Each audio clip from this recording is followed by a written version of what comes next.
নমস্কার, যুক্তি তর্ক সঙ্গে অর্কয়। আজ আমি বালুরঘাটে। আজ আমার অতিথি রাজ্য বিজেপির সভাপতি এবং বালুরঘাট লোকসভা কেন্দ্রের বিজেপির প্রার্থী শ্রী সুকান্ত মজুমদার। প্রথমেই সুকান্তবাবু, আপনাকে স্বাগত জানাই যুক্তি তর্ক সঙ্গে অর্কয়। এই গরম, তারপরে প্রচার, আগের আপনার রাজনীতিতে আসা যাকে বলে চান্স এনকাউন্টার, আপনি সেভাবে কোনোদিন তেমন রাজনীতি করতেন না বোধহয়, সঙ্গের সঙ্গে পারিবারিকভাবে আপনি নিজেও যুক্ত ছিলেন। প্রথমবার ময়দানে নেমেই সাংসদ হয়েছেন, এবার দ্বিতীয়বারের লড়াই। এবার অনেকে বলছেন যে বিপ্লব মৈত্র যিনি আছেন, গতবার টিকিট না পাওয়ায় আপনার সুবিধা হয়েছিল, এবার তিনি নিজেই প্রার্থী। আপনার লড়াইটা কতটা চ্যালেঞ্জিং? রাজনীতিতে সহজ কিছুই হয় না, সবকিছু চ্যালেঞ্জেরই হয়। চ্যালেঞ্জ নিয়েই রাজনীতিতে কাজ করতে হয়। তো স্বাভাবিকভাবে বিপ্লব মিত্র গতবার ছিলেন না বলে চ্যালেঞ্জ কম ছিল, এরকম কিন্তু নয়। বিপ্লব মিত্র এই জেলায় একটা বড় শক্তি, কিন্তু গতবার যিনি দাঁড়িয়েছিলেন অর্পিতা ঘোষ, তিনি মমতা বন্দ্যোপাধ্যায়ের অত্যন্ত কাছের। দ্বিতীয়, প্যান ওয়েস্ট বেঙ্গল জুড়ে অর্পিতা ঘোষের একটা পরিচিতি, আলাদা পরিচিতি ছিল বা আছে বলা ভালো, যেটা বিপ্লব মিত্রের নেই। গঙ্গা পাড়ালেই তাকে কেউ চেনেন না। তো সব দিকেই প্লাস এবং মাইনাস থাকে। বিপ্লব মিত্র ক্যান্ডিডেট হওয়াতে আমার মনে হয় জেলার মানুষ থেকে শুরু করে তৃণমূলের বহু লোক তারা অখুশি, যে সব শুধু মিত্র বাড়িতেই ঢুকবে কেন, মন্ত্রী মিত্র বাড়ির, চেয়ারম্যান মিত্র বাড়ির, এমনকি গভর্নমেন্টের এপিপি সেও মিত্র বাড়ি। লোকে তো আর কি করে এটাও বলে, কুকুর বিড়ালগুলো যদি কথা বলতে পারতো, তাদেরও একটা করে কোনো মন্ত্রিত্ব, একটা মানে কোনো পদ যেখান থেকে পয়সা টয়সা পাওয়া যাবে, ভালো ইনকাম করা যাবে, এরকম কোনো পদ হয়ে যেত মিত্র বাড়িতে। আপনার মার্জিন আগের বার ছিল বোধহয় 33,000, এবার এক্সপেকটেশন কত? দেখুন, 33,000 সামথিং, মানে আমি 34,000 রাউন্ড অফ করে নিচ্ছি। আমার বিশ্বাস এবার 1 লাখের বেশি ভোটে ভারতীয় জনতা পার্টি এখান থেকে জিতবে এবং নরেন্দ্র মোদীকে এই সিট আমরা আবার উপহার দেব। এই আত্মবিশ্বাসের পিছনে রসায়নটা কি?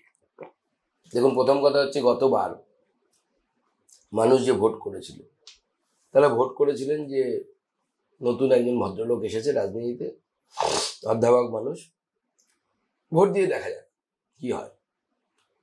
এবার আমার মনে হয় যেটা মানুষের সামনে আমার কাজ আছে, যেমন গতকালও আমরা দেখলাম যে এখান থেকে দিল্লির ট্রেন চালু হলো, যেটা আমি যা যা কথা দিয়েছিলাম মোটামুটি সব কমপ্লিট করে দিয়েছি, এমন কোনো কথা নেই। মানুষের ডিমান্ড বাড়তেই থাকে, আবার ডিমান্ড আসতে শুরু করে দিয়েছে যে ভোটের পর দক্ষিণ ভারতের ট্রেন লাগবে।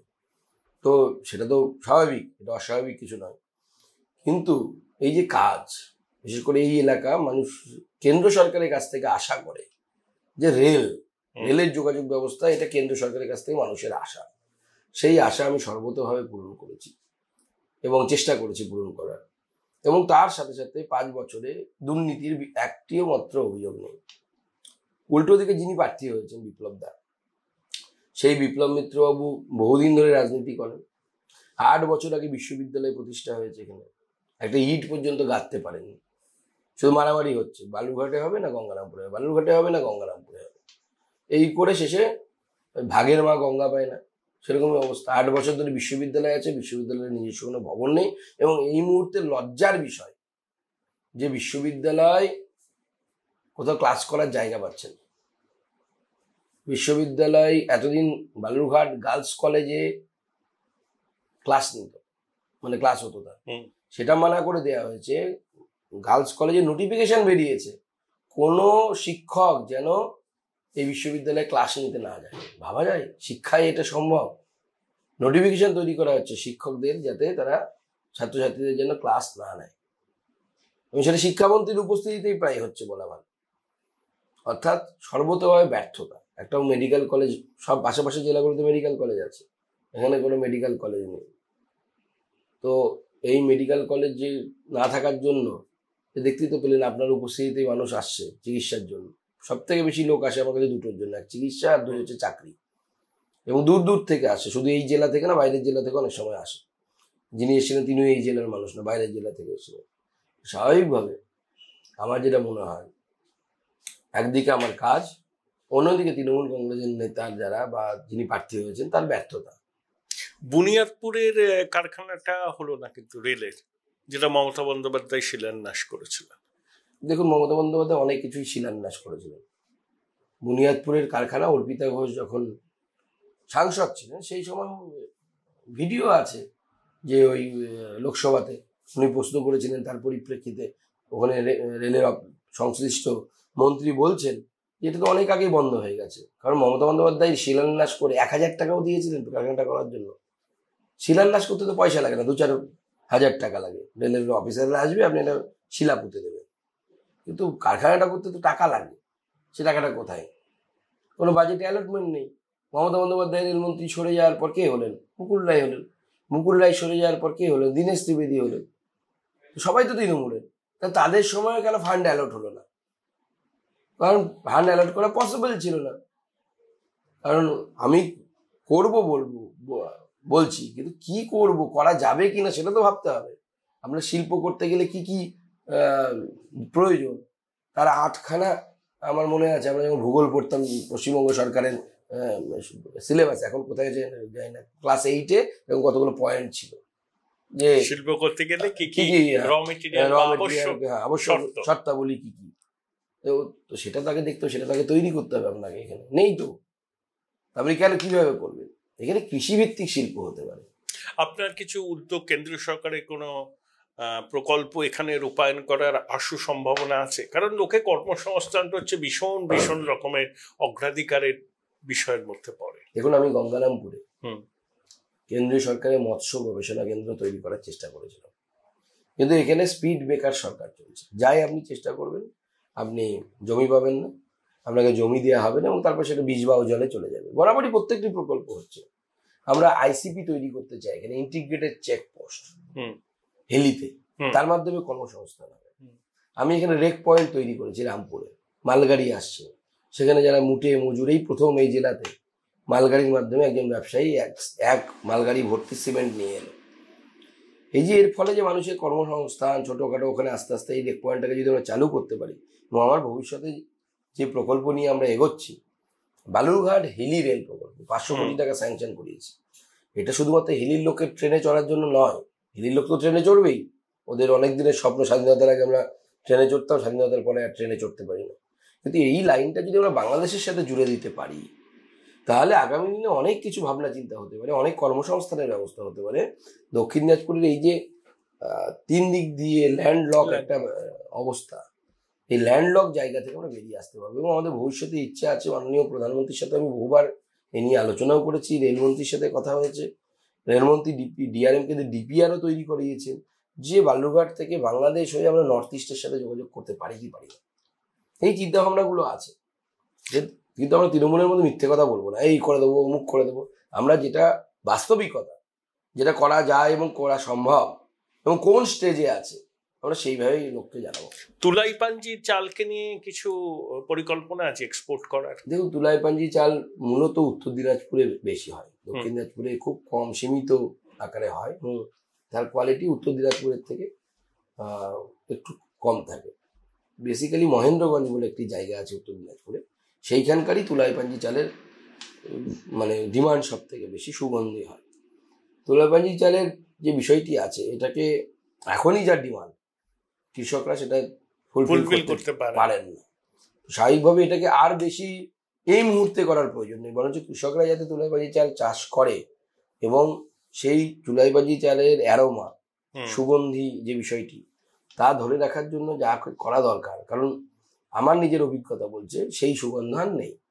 তার কারণ হচ্ছে কেমিক্যাল ফার্টিলাইজার বা রাসায়নিক সার এসব ব্যবহার করার ফলে কিন্তু আমার এই চাল, আমি ছোটবেলায় মানে আমাদের বাড়িতেই নিয়ম ছিল যে প্রতি রবিবার তুলাইপাঞ্জি চালের মানে ভাত হবে, এবং আমি সাইকেল নিয়ে টিউশন পড়ে আসতাম। এখানে বাড়িতে রান্না হলে ওই দিক থেকে গন্ধ পাওয়া যেত, এখন কিন্তু সেটা পাওয়া যায়। রাসায়নিক সার কীটনাশক ব্যবহার করলে আপনি তুলাইপাঞ্জি সেই গন্ধ বা অ্যারোমা পাবেন না। সুকান্তবাবু, লক্ষ্মীর ভাণ্ডার কতটা প্রভাব ফেলবে মাতৃশক্তির মধ্যে? খুব প্রচার চালাচ্ছে তৃণমূল, যে মা বোনেরা খুশি তো 500 থেকে 1000, 1000 থেকে 1200 হয়েছে। তা মুখ্যমন্ত্রীর একটা তো মহিলা ভোট ব্যাংক আছে, তারা মনে করেন যে মুখ্যমন্ত্রী হচ্ছেন তাদের পাশের বাড়ির মেয়ে। তো এই মাতৃশক্তির সমর্থনটা যে তৃণমূল এনজয় করছে দীর্ঘদিন ধরে, সেখানে শীত কাটার কোনো পরিকল্পনা করেছেন কি, এবং এই লোকসভা নির্বাচনে কি তার কোনো সুফল পাবেন? দেখুন, মহিলারা এখন বুঝতে পারছে যে এই লক্ষ্মীর ভান্ডার নিয়ে যদি আমার সন্দেশখালীর মতো অবস্থা হয়, তাহলে লক্ষ্মীর ভান্ডার না নেওয়াই ভালো।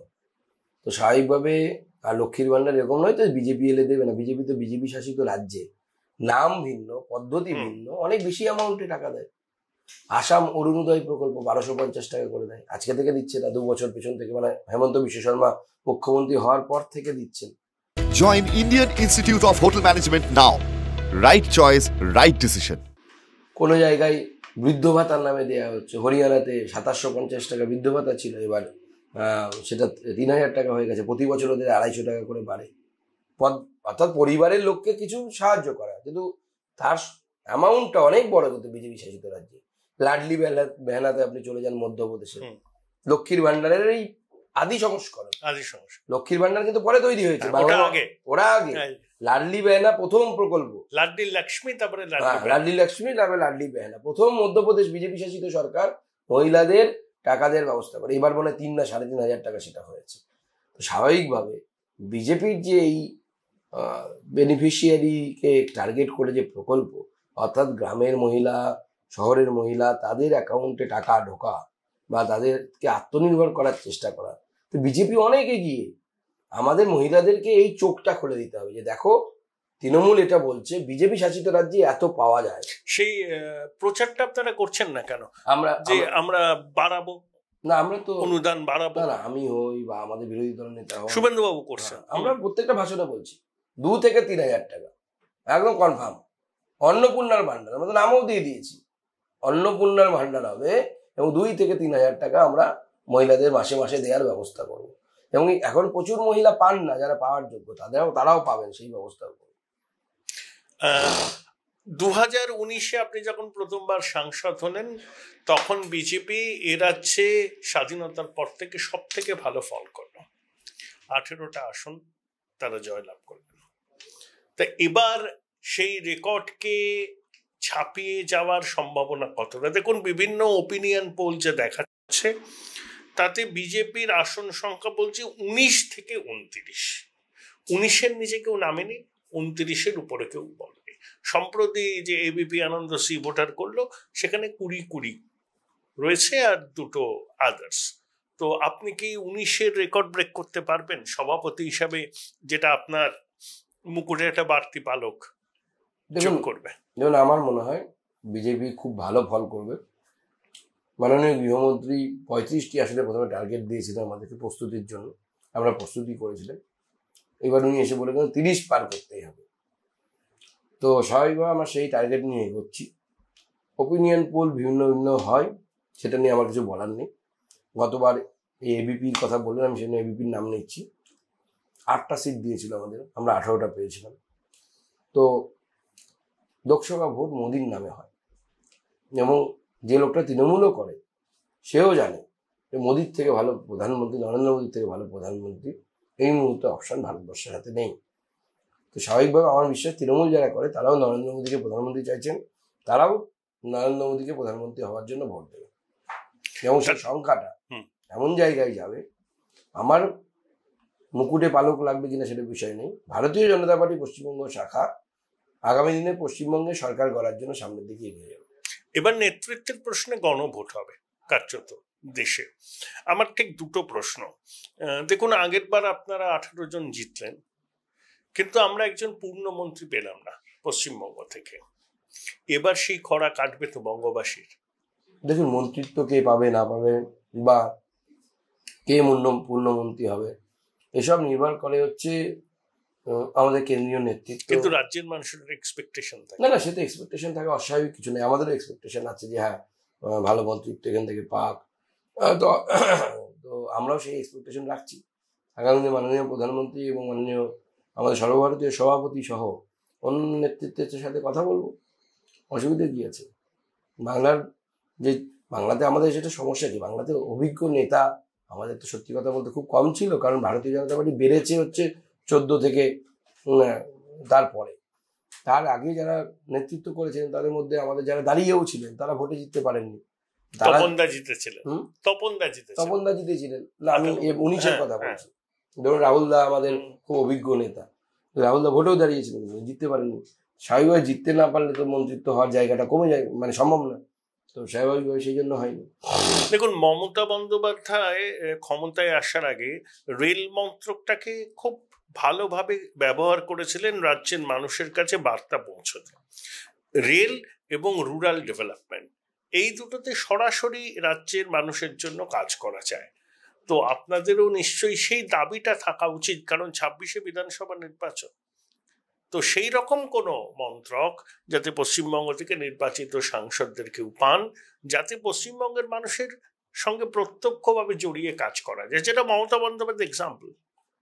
দেখুন, মমতা বন্দ্যোপাধ্যায় রেলমন্ত্রী হিসেবে যে কাজগুলো করেছিলেন, বেশিরভাগ কাজ হচ্ছে আমার যেটা মনে হয় যে ভাওতাবাজি ছাড়া কিছু ছিল না।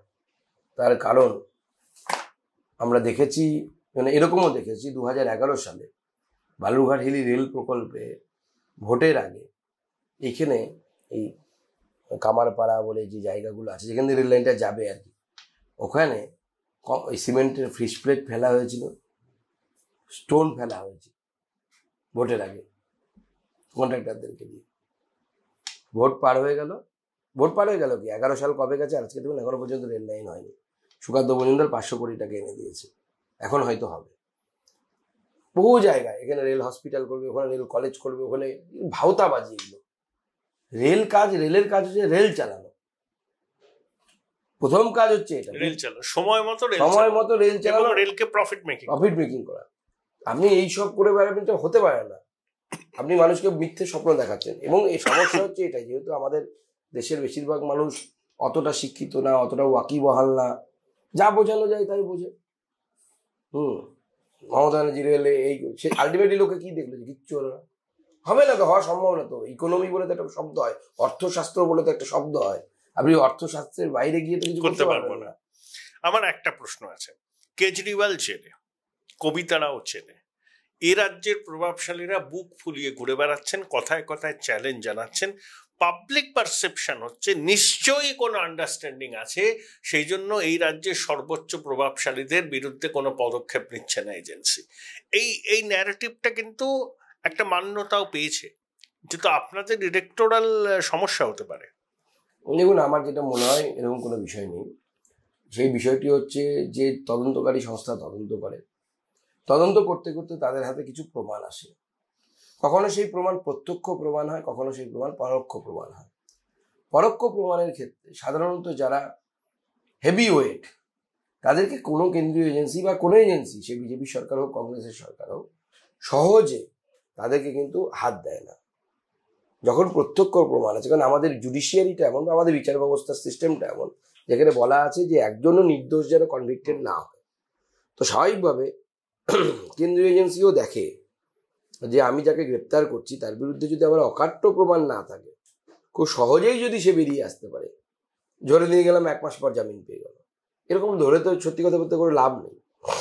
এবং সেই জন্য আমার মনে হয় তদন্ত করে প্রত্যক্ষ প্রমাণ সহই গ্রেপ্তার করা উচিত, যাতে বেরোতে না পারে। কিন্তু ন্যারেটিভটা কারেন্সি পাচ্ছে যে এটা সেটিং, অলিখিত সেটিং। এরকম সেটিং এর কোনো বিষয় নেই। সেটিং থাকলে পরে তো অনেক আগেই সেটিং হয়ে যেত। আর সেটিং করে কি দেবে মমতা বন্দ্যোপাধ্যায়? দেবেটা কি? দেওয়ার মতো মমতা বন্দ্যোপাধ্যায়ের কি আছে? কিচ্ছু নেই। বিজেপি এমনি সিট জিতবে, সার্ভেতে দেখাচ্ছে। সার্ভে তো আর সেটিং করে হওয়া সম্ভব না। সার্ভেতে যদি সিট দেখাচ্ছে তবে জনগণ বলছে যে হ্যাঁ আমরা বিজেপিকে ভোট দেবো। হেলিকপ্টারে তল্লাশি করা একটু বাড়াবাড়ি হয়ে যাচ্ছে না? এবার দেখুন, নির্বাচন কমিশন নির্দেশ দিয়েছে, আইটি করতে বাধ্য।